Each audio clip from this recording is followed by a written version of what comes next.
They thought giving me a folding chair by the kitchen was acceptable. They were wrong. What I did next made my brother chase me down the aisle in front of 200 guests. I'm standing here right now, staring at that empty chair in my apartment, the same folding chair I bought back from my parents' yard sale. It sits in my office as a reminder. But let me back up, because this story doesn't start at a wedding. It starts way before that, in a childhood where I learned that being the eldest daughter meant being invisible.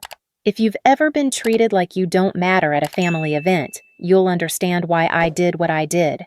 Stay until the end. This gets wild. And if you want more stories about standing up for yourself, hit subscribe so you don't miss what happens next. My name is Maya Chen, and I'm 32 years old. I work as a graphic designer, freelance now, though that detail will matter later. I grew up in a typical Asian American household in Orange County, California. My parents immigrated here in the 90s, worked brutal hours to build a life, and raised 2 kids with that specific blend of American opportunity and traditional expectations that never quite balances out. I was the responsible one.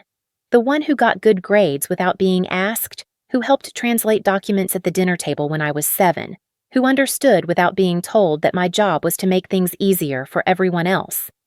My brother Lucas came along 5 years after me, and from the moment he was born, the family dynamic shifted in a way I didn't have words for back then. Lucas was the golden child. I don't mean that in a petty way. I mean it clinically, the way a therapist would later explain it to me. He was the son, which in my parents' traditional framework meant he carried the family name forward. He got the bigger bedroom when we moved to a better house.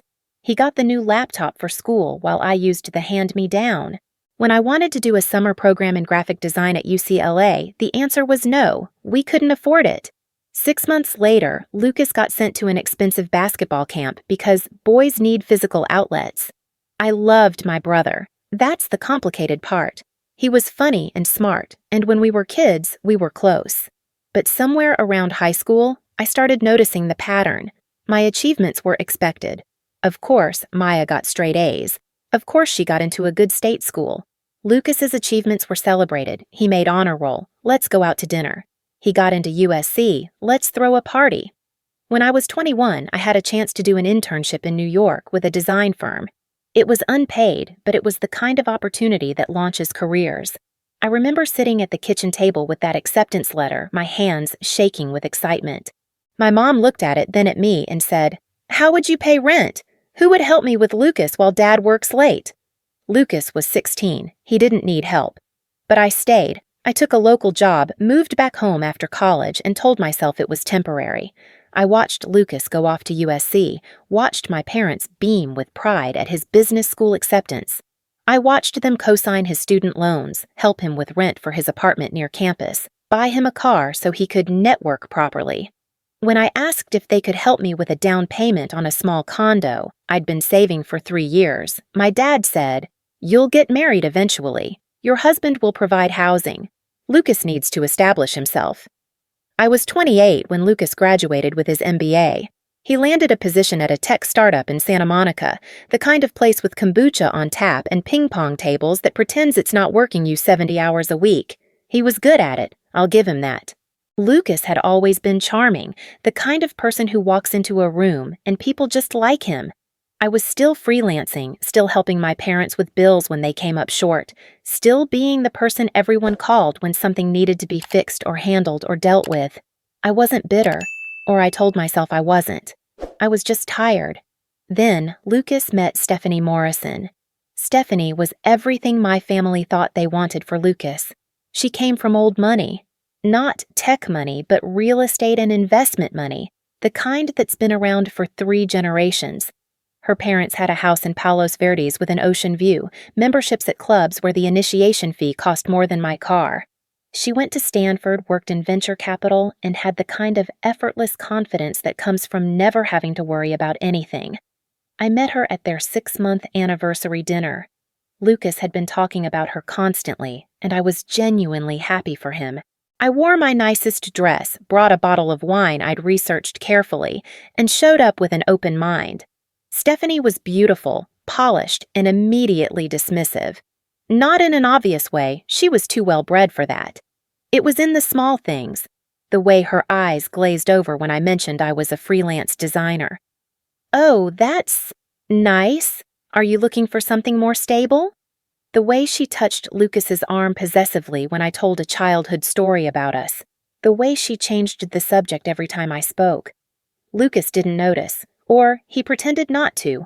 Over the next year, I watched my brother transform. He started talking differently, using business jargon he'd never used before. He bought expensive clothes, traded his Honda for a Tesla, moved into a pricier apartment in West Hollywood. He talked about Stephanie's family connections, the doors they could open, the investments they could make together. He stopped calling me as much. Our weekly dinners became monthly, then every few months. When we did meet up, he seemed distracted, always checking his phone, always rushing off to meet Stephanie or her friends or her family. I told myself it was natural. People change when they're in love. They build new lives. I was happy for him. The engagement party happened 6 months before the wedding. Stephanie's parents hosted it at their country club. White tablecloths, champagne fountains, a string quartet. I felt out of place the moment I walked in, but I'd spent weeks on my gift. I created a custom illustration of Lucas and Stephanie, a watercolor piece that captured them in front of the Santa Monica Pier where they'd had their first date. I'd had it professionally framed, wrapped it carefully, and carried it like it was made of glass. Stephanie opened it in front of her friends, a cluster of polished women in designer dresses who all looked like they'd stepped out of the same catalog. She glanced at it, her smile frozen. "Oh, that's sweet. Maya, you really didn't have to." She set it aside without looking at it again, turning to the next gift, a Le Creuset set that received actual enthusiasm. One of her friends asked me what I did. When I said graphic design, she smiled politely. Like websites and stuff? Custom illustrations, brand identity, marketing materials? Oh, so like Canva? She laughed, not meanly, just obliviously. Lucas didn't correct her. He just laughed along. I left early that night. Lucas walked me to my car, distracted, already turning back toward the party. "Thanks for coming, Maya. I know this isn't your scene." "I'm happy for you," I said. And I meant it. I did. But driving home alone, I cried for reasons I couldn't quite name. The wedding planning was Stephanie's domain. Lucas barely called anymore, except to confirm I was coming, to ask if I needed a hotel room, to tell me the dress code. I wasn't asked to be a bridesmaid. Stephanie had her college friends for that. I wasn't asked to help with planning. I was just expected to show up. 1 week before the wedding, my phone buzzed with a text. It was from Stephanie, not Lucas. "Hey Maya, quick question. Are you bringing a +1? Just finalizing seating." I stared at the message, something cold settling in my stomach. I'd RSVP'd months ago. Solo. This wasn't new information. "No, just me. Is there anything I can help with?" "Oh no, we've got it covered. See you there." That was Wednesday. The wedding was Saturday. I arrived at the venue 30 minutes before the ceremony as requested. Stephanie had texted that morning, asking if I could help with any last-minute things. And despite my instincts, I said yes, because that's what I always did. The venue was stunning. A historic estate in Malibu overlooking the ocean, with gardens that probably cost more to maintain than my annual income. I found my way to the reception area, where the final touches were being put in place. The tables were decorated with elaborate floral arrangements, real silverware, place cards, and calligraphy. I found the seating chart to see where I could put my purse. My name was on a list marked flexible seating next to the kitchen entrance. Not at a table. Not even at the backup table I could see near the back. Next to my name was a note. Folding chair, by service entrance. I stood there, reading it over and over, sure I was misunderstanding. I looked at the other names. Table 1, Stephanie's immediate family. Table 2, Lucas's immediate family, including my parents, my aunt and uncle, my grandparents. Table 3 through 8, friends, colleagues, extended family. I scanned every table. Cousins I'd seen twice in my life had assigned seats. My mother's co-workers, people I'd never even met, had assigned seats. Table 5 included a name that made my blood run cold, Jason Martinez. My ex-boyfriend from 3 years ago. Lucas had stayed friends with him. Apparently, Jason's friendship was worth a real seat. I walked through the kitchen entrance, past the catering staff prepping food, and found it.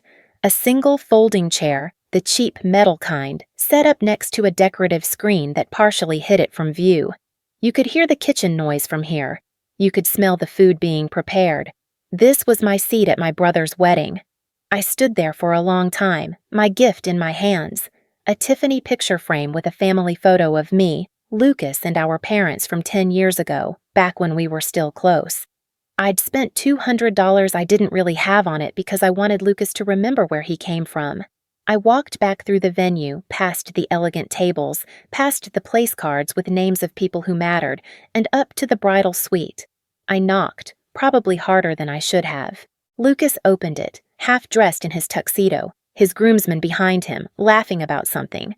He looked surprised to see me. "Maya, everything okay? Can I talk to you for a second?" He glanced back at his friends, then stepped into the hallway, checking his watch. "Sure, but I've got photos in 10 minutes. Why is my seat a folding chair by the kitchen?" He blinked. "What?" "My seat. At your wedding. It's a folding chair by the kitchen entrance. Everyone else has assigned tables. Jason has an assigned table, but I get a folding chair next to the trash cans." Lucas ran his hand through his hair, looking uncomfortable. "Maya, it's just seating. We had to make some tough choices." "I'm your sister." "I know, and you have a seat by the kitchen, while my ex-boyfriend gets table 5. That's not— Look, Stephanie handled the seating chart and we had a lot of people to fit." "You couldn't fit your sister at a real table?" The wedding planner appeared, one of Stephanie's sorority sisters, all efficiency and barely concealed irritation at the disruption. "Is everything all right here?" "Maya's concerned about seating," Lucas said, and I hated the way he said it. Like I was being difficult about something trivial. "Oh, yes." The planner checked her tablet. "You're in flexible seating. We had to make accommodations for +1s and extended family." "I'm not a +1. I'm not extended family. I'm his sister." She smiled, the kind of smile that doesn't reach the eyes. "I understand, but with budget constraints and space limitations, some adjustments had to be made. You'll still be able to see and hear everything." From the kitchen, Lucas sighed, that particular sigh that said I was being unreasonable. "Maya, can we please talk about this after? I have photos and then the ceremony, and this really isn't the time." "When is the time, Lucas? When were you going to tell me you couldn't even give me a real seat at your wedding?" One of his groomsmen poked his head out. "Dude, photographer's asking for you." Lucas looked at me, and for a second I saw something. Guilt, maybe, or discomfort. But then he checked his watch again. "I'm sorry you're upset. I really am. But it's my wedding day and I can't deal with this right now. Please, can you let this go? For me?" He walked back into the bridal suite before I could answer. I stood in that hallway for a long minute, the Tiffany box in my hands, listening to the laughter coming from the room. Then I walked back downstairs, past the elegant tables, past my folding chair by the kitchen, and sat through the ceremony in that metal chair that squeaked every time I shifted. The ceremony was beautiful. Stephanie looked like a princess. Lucas cried during his vows. My parents beamed with pride from their assigned seats at table 2. No one looked back toward the kitchen to see if I was there. The reception started with champagne and hors d'oeuvres. I stood by my folding chair watching people mill around, waiting to be called to their tables. My elderly aunt spotted me, looked confused, and walked over. "Maya, what are you doing back here? Did they run out of seats?" "No, Auntie, this is my seat." She looked at the folding chair, then at the assigned tables, then back at me. Her expression said everything. She patted my arm and walked away without another word. The DJ announced the bridal party. Thunderous applause. Then, "Ladies and gentlemen, please welcome the parents of the bride and groom." My parents stood, waving, making their way to table 2. My mother's face was radiant. She'd been planning this day for months, talking about what to wear, how to pose for photos, what to say if anyone interviewed her. She didn't look back toward the kitchen. People found their tables. Dinner service began. I sat on my folding chair, partially hidden by the decorative screen. Listening to the kitchen staff coordinating timing and temps, smelling the catered meal, I wasn't sure I'd be served. Jason found his seat at table 5. He was with a date, some woman I didn't recognize. He glanced over once, saw me, did a double take. Even from across the room, I could see his confusion. He mouthed, "You okay?" I nodded and looked away. Then came the toasts. Stephanie's father, Mr. Morrison, stood with his champagne glass, his suit probably worth more than my car. The room quieted. He launched into a speech about love, about family, about how proud he was of his daughter for finding such an ambitious young man. We're so grateful Lucas found our Stephanie," he said, his voice carrying through the speakers. "Coming from different backgrounds has been an adjustment." Polite laughter. "But Lucas has shown he understands what it means to be part of a family like ours. He's left behind certain limitations and embraced excellence." The room applauded. I sat by the kitchen, those words echoing. Certain limitations. My parents sat at table 2, clapping, not understanding, or maybe understanding perfectly, what had just been said about them. About us. About me. My mother leaned over to whisper to my father. I couldn't hear what she said, but I could read her lips. "See? Lucas made it." I watched my brother at the head table, laughing with Stephanie's family, his arm around his new wife. Not once did he look toward the kitchen. Not once did he check if I was okay, if I had food, if I existed. I looked at the gift table, where my Tiffany frame sat unopened among the other presents. I thought about the illustration at the engagement party, set aside like trash. I thought about the internship I'd given up, the down payment I'd been denied, the $23,000 I'd lent Lucas over the years, 50 here, 200 there, 1,000 for rent that one time, 800 for car repairs, always, "I'll pay you back, Maya, I promise." I thought about the folding chair under me, squeaking every time I breathed, and something in me just broke, not in a dramatic way, quietly. Like a bone cracking that you don't feel right away, but you know the damage is done. I stood up, I smoothed my dress, and I walked. Not toward the bathroom, not toward the bar, toward the gift table. I picked up the Tiffany box, $200 I couldn't afford for a brother who couldn't afford me a real chair. I walked past the kitchen entrance, through the center of the reception area. People were eating, talking, laughing. Some noticed me walking. Most didn't. Stephanie did. She was mid-conversation with her bridesmaids but looked up as I approached the main walkway. Her eyes went to the gift box in my hands and her perfect smile faltered. She excused herself and intercepted me halfway across the floor, her wedding dress swishing. "Maya, where are you going? Dinner's about to be served." I looked at her, really looked at her. She was beautiful, poised, everything my family thought was worth aspiring to. And she'd given me a folding chair by the kitchen. "I'm sorry, there seems to be a mistake," I said, loud enough that nearby tables could hear. "This gift was for family. Since I'm apparently just a +1 with flexible seating, I'll take it somewhere it's actually wanted." The conversations near us stopped. Forks paused mid-air. Stephanie's face went pale. "Maya, don't be ridiculous. You gave me a folding chair, by the kitchen, while every stranger here got a real seat. Even my ex-boyfriend. That's not... We had limited space? You had space for your mom's hairdresser's nephew. You didn't have space for Lucas's sister." The music had stopped. I don't know who signaled the DJ, but suddenly 200 people were watching this unfold. Lucas was running toward us from the head table, his face panicked. "Maya, wait." I turned to him. My little brother, in his expensive tuxedo, with his expensive wife, at his expensive wedding that I'd helped pay for in 1,000 small ways he'd never acknowledged. "You gave me a folding chair by the kitchen, Lucas. It wasn't personal. We had limited space." "You had space for Jason. You had space for people I've never met. You didn't have space for me. Can we please not do this here? Where should we do it? At your honeymoon? At Christmas?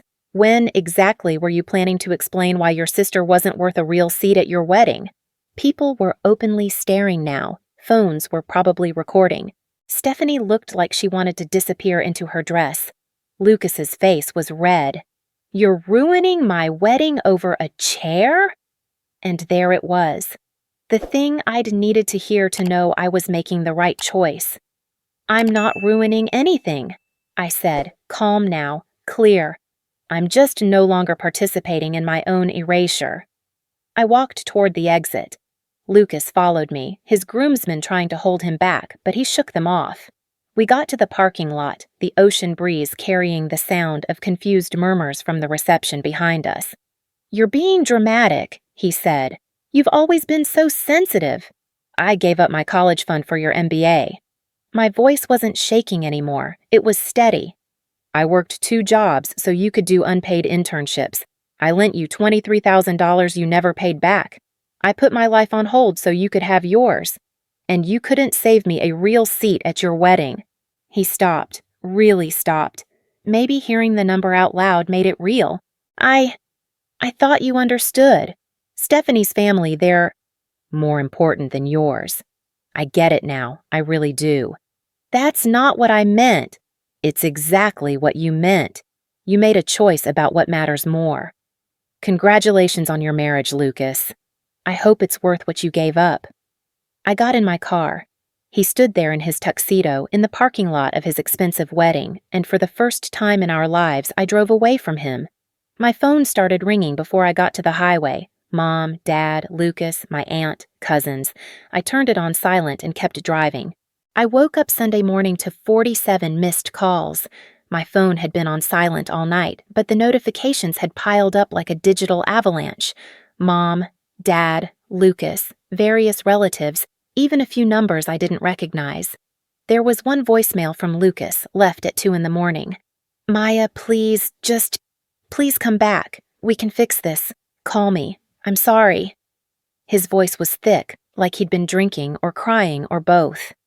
I deleted it. I made coffee, sat on my couch, and stared at the Tiffany box on my coffee table. $200. I'd bought him a frame to remember family. He'd bought me invisibility. My phone rang again. "Mom." I answered this time. "Maya, where have you been? We've been calling all night." "I know. I needed space." "Space? You humiliated Lucas at his wedding.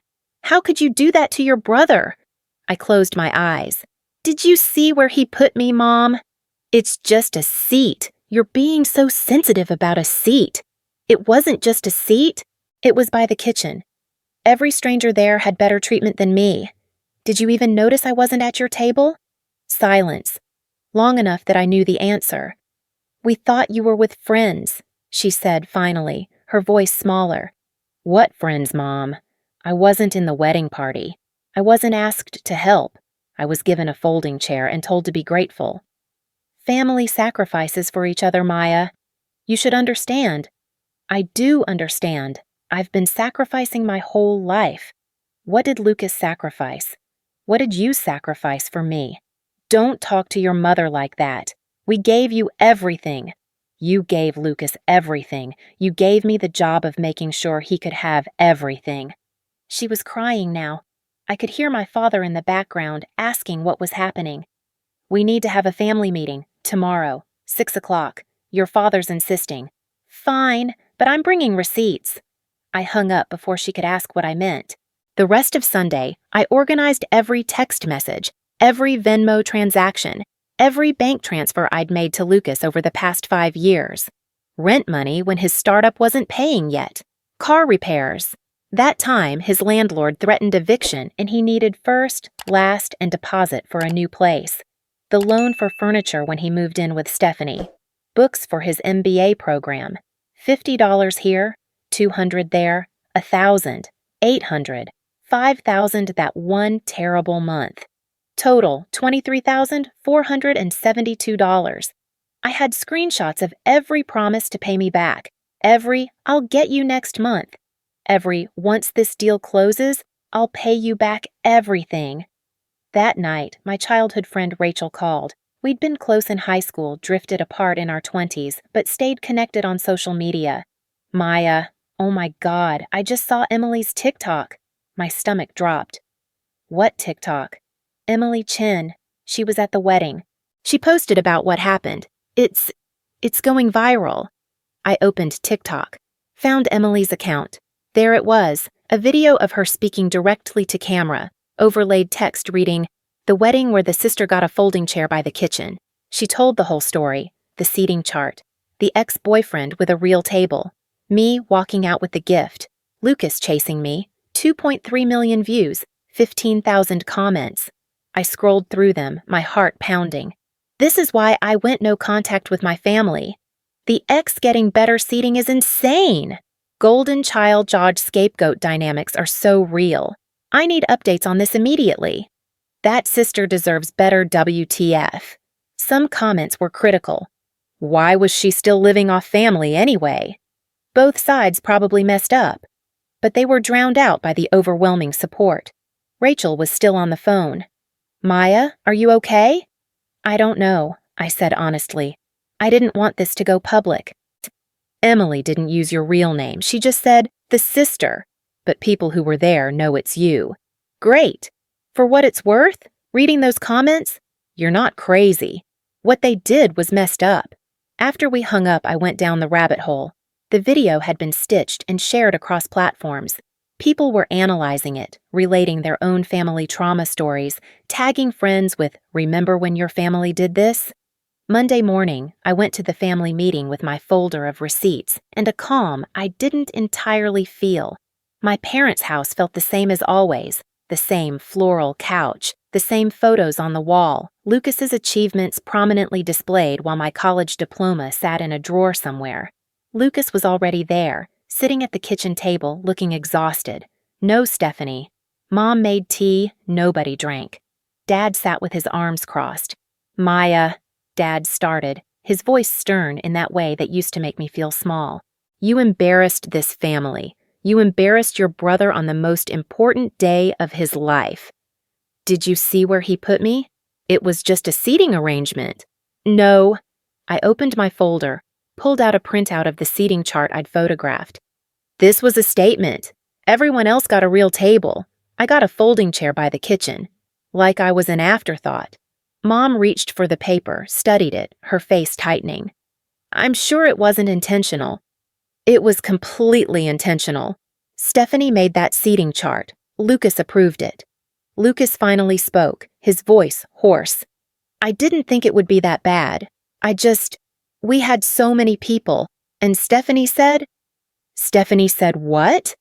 That I wasn't important enough for a real seat?" "She said her family would notice the imbalance, the cultural difference. She wanted to keep the important guests comfortable." The words hung in the air. Important guests. So I wasn't important. "That's not what I meant. It's exactly what you meant." I pulled out the next set of papers. "You want to talk about family? About sacrifice? Let's talk about it." I laid out the bank statements, the Venmo history, the text screenshots, page after page of financial support I'd given Lucas over 5 years. $23,472, I said. "That's what I've lent you. None of it paid back, despite dozens of promises." Dad picked up the papers, his face pale. Mom's hand went to her mouth. "You told me you were doing fine," Dad said to Lucas. "You said the startup was paying well." "It is now," Lucas said quickly. "Those early years were just tough, and Maya offered to help." "I didn't offer. You asked, repeatedly, and promised to pay me back, repeatedly." Lucas's face was red. "I always meant to, but you didn't. You bought a Tesla instead. You moved into a West Hollywood apartment. You had a destination wedding. But you couldn't pay your sister back." Mom was crying again. "Maya, this is about money now? We're family." "No, Mom, this is about respect. This is about being treated like I matter. And since that seems impossible, I want my money back." "All of it?" Lucas looked genuinely shocked. "Every penny. I'll give you a payment plan if you need it, but I'm done pretending this is okay." "Maya, be reasonable," Dad said. "Lucas just got married. He has expenses." "So do I, Dad. I've had expenses for years. Nobody cared. That's different. Why? Because I'm the daughter? Because Lucas is the one who matters?" Silence. "You have 30 days, I said to Lucas. If I don't have a payment plan in writing, I'm filing in small claims court. You wouldn't, Mom whispered. Try me. And yes, I'll make it public if I have to, because apparently that's the only thing this family responds to. Lucas stood up, his chair scraping. You're tearing this family apart. No, Lucas. This family tore itself apart when you decided one child's dreams mattered more than the other's dignity. I'm just finally admitting it out loud. I left. They didn't follow me this time. By Tuesday, the TikTok had evolved. Someone who'd been at the wedding confirmed the story in the comments. Then someone else posted, Update. Sources say the sister is demanding repayment of $20K while she lent the groom. Queen. Wednesday, Stephanie posted an Instagram story. It was a photo of flowers with the caption, Some people can't let others be happy, doc. Drama-free, osh, grateful. The comments turned on her immediately. Girl, did you give his sister a folding chair? Ma'am, you're giving mean girl energy. Imagine posting this instead of apologizing. She deleted it within 2 hours and made her account private. Thursday, Lucas texted me, Can we talk? Just us? We met at a coffee shop in Long Beach, neutral territory. He looked terrible, circles under his eyes, his confidence gone. Stephanie's family is pulling back, he said without preamble. Her dad mentioned seeing concerning social media about family values. They're worried about optics. That's what you want to talk about? Optics? My startup might lose funding. Stephanie's dad was going to invest. And I need you to post something. Say it was a misunderstanding, that we're fine. I stared at him. You want me to lie to protect your business deal? I want you to help me fix this. You didn't think about fixing it when you gave me a folding chair. You didn't think about fixing it when you spent the money you owed me on a Tesla. You think about fixing it now because it's costing you something. I know I messed up. You don't. You know you got caught. There's a difference. He put his head in his hands. What do you want from me? I want you to admit it, out loud, that you were embarrassed of our family, of me. The silence stretched, then, quietly, I was. My breath caught. Stephanie's family is everything ours isn't, he continued. Money, connections, status. When I was with them, I felt like I'd finally made it. But our family, we're immigrants, we're working class. We don't know the right people or say the right things. And you're a freelancer, Maya. You work from home in sweatpants. Stephanie's friends are VPs and founders. I wanted them to see me as one of them, not as the kid whose sister drives a Honda Civic and shops at Target. Every word was a knife. So you made me invisible rather than defending me? I said. I know. God, I know, and I hate myself for it. Do you? Or do you hate that it's costing you? He didn't answer. That was answer enough. I accept your apology, I said finally, but I don't forgive the choice. You showed me who you really are, Lucas. You can't take that back. So that's it? You're just done with me? I'm done being your safety net while you pretend I don't exist. If you want a relationship, you earn it back. Starting with the payment plan, I'll email you by Friday. I left him there with his cold coffee and his regrets. The payment plan email arrived Saturday morning. $500 a month for 47 months. I'd asked for $1,000, but I took what I could get. I had it notarized and filed with small claims court anyway, just in case. Mom called that night. Are you happy now? Lucas and Stephanie are fighting. She's talking about couples therapy already. That's not my problem, Mom. You're destroying his marriage. His marriage is destroying itself. I just stopped propping it up. When did you become so cold? When being warm meant letting people walk all over me. I hung up and blocked her number, then Dad's, then most of my relatives who'd been flooding my phone with messages about family unity and forgiveness. The only numbers I kept were Lucas's for the payment plan and a few cousins who'd quietly texted support. 6 months later, my life looked different. The viral TikTok had, weirdly, helped my business. Someone from a mid-sized marketing agency saw Emily's follow-up video where she mentioned I was a designer. They reached out, impressed that I'd stood up for my worth. It led to a contract worth more than I'd made all previous year. I moved into a better apartment in Long Beach, walking distance from the beach. I adopted a cat named Chairman Meow. I started therapy where I learned terms like golden child syndrome and parentification that made my childhood make horrible sense. Lucas made his payments. Every month, $500 appeared in my account, no message attached. I went on dates, met someone through a friend, a teacher named David who thought it was completely reasonable to cut off toxic family members. "My sister and I don't talk to our dad," he said on our third date. "Best decision we ever made. People who've never had to do it don't understand, but you can love someone and still need distance." It was the most understood I'd felt in years. 8 months after the wedding, I got an invitation in the mail. Heavy cardstock, elegant calligraphy. My wedding invitation. I'd gotten engaged to David 4 months earlier, and we'd planned a small ceremony at a botanical garden. 50 people, mostly close friends. A handful of family, the cousins who'd supported me, my aunt who'd seen my folding chair, and Lucas. I'd debated for weeks before sending his invitation. David had left it up to me. The RSVP came back. Just Lucas, alone. Stephanie had marked unable to attend. The morning of my wedding, I was surprisingly calm. My hair was done, my dress fit perfectly, a simple A-line in champagne silk that I'd bought without anyone's opinion weighing on me. My best friend Rachel was my maid of honor. My chosen family surrounded me. The ceremony was at sunset, golden light filtering through the trees. As I walked down the aisle, I saw Lucas in the back row.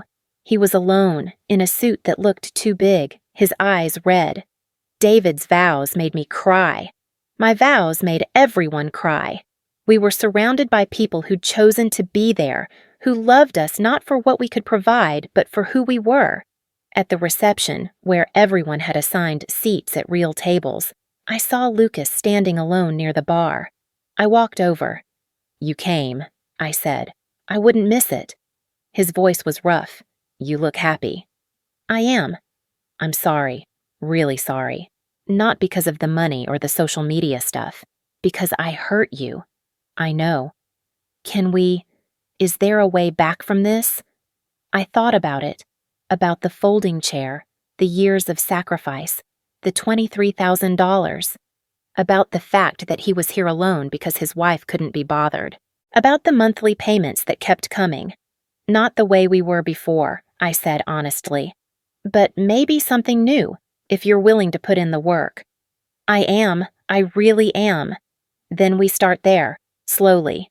He nodded, tears on his face. I didn't hug him, not yet. But I didn't walk away either. During the toasts, my maid of honor told stories about our friendship, about watching me find my strength. David's best man made everyone laugh. Then David stood, glass in hand, and looked right at me. "Maya taught me that family isn't just who you're born with. It's who shows up for you, who sees you, who makes space for you. Not a folding chair in the back, but a real seat at the table." He raised his glass to the room. "To everyone here who chose to show up. Thank you for being our real family." The room erupted in applause.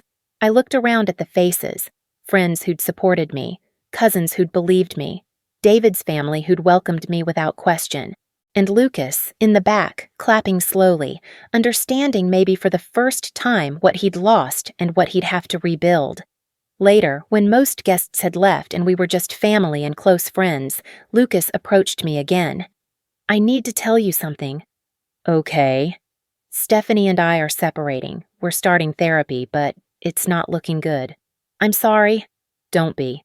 You were right. I married into a world where everything is about appearances, where love is conditional on status. I thought that's what I wanted." He paused. "She never asked about you after the wedding, never once said we should make it right. She just worried about what her parents would think. That's hard." "I chose it. I chose all of it." He looked at me directly. "You gave up an internship for me. You gave up New York. You gave up so much, and I never even said thank you." "No, you didn't." "Thank you, Maya, for everything. And I'm sorry I made you invisible. You're the best thing about our family, and I treated you like you didn't matter." I felt something loosen in my chest. Not forgiveness, not yet. But the beginning of it. I'm not the same person who sat on that folding chair, I said. I can't go back to being that person, the one who sacrifices everything and expects nothing. I wouldn't want you to. I'm just asking if there's room for me to try again, to be a better brother. I thought about the folding chair I'd bought from my parents' yard sale, sitting in my home office, about the Tiffany frame I'd never given him, about the $23,000 being paid back in $500 increments, about the fact that he'd come to my wedding alone, sat in the back, and stayed until the end. There's room, I said, but you earn it, every day. I will. David came over then, putting his arm around me. Everything okay? Yeah, I said, leaning into him. Everything's okay. 2. We danced our last dance of the night, and I saw Lucas watching from the doorway, not with jealousy or resentment, but with something that looked like understanding. He left before the night ended, but he texted me later. Congratulations! You deserve every bit of happiness. Talk soon? I replied, talk soon. Now, a year later, Lucas and I text every week. Short messages, nothing deep yet. He's in therapy. He's rebuilding his startup without Stephanie's family money. He's learning who he is without the performance. We had coffee last month. He told me he'd ended things with Stephanie officially. I kept trying to be someone I'm not, someone who values the right car and the right connections more than actual people. I'm done with that. What are you going to do now?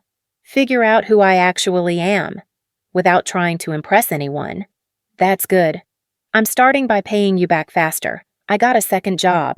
You'll have the full amount in 18 months instead of 40. Lucas, you don't have to. I do. Not because you asked, but because it's right. We're not close yet. Maybe we never will be again. But there's something real between us now, built on honesty instead of obligation. My parents are slowly coming around. Mom called last month, the first time since I'd blocked her, and apologized. I see it now, she said quietly. How we treated you differently. I told myself it was cultural, that we were doing what was best, but I'm sorry, Maya. It's not enough, but it's something. I still have the folding chair in my office. David asked once if I wanted to get rid of it. No, I said. It reminds me of what I'm worth, and what I'm not willing to accept anymore. Sometimes people comment on it when they visit. Why do you have a random folding chair? I smile and say, it's a long story. Because it is. It's the story of a girl who learned to be small, who sacrificed until there was nothing left, who was given a folding chair at her brother's wedding and decided that was the last time she'd accept crumbs. It's the story of how I learned that walking away isn't cruelty. It's survival. That family is a verb, not just a noun. That you can love people and still require them to treat you with respect. It's the story of how a folding chair became a throne, because I finally understood. I was never the one who needed a better seat. They were the ones who needed to make room.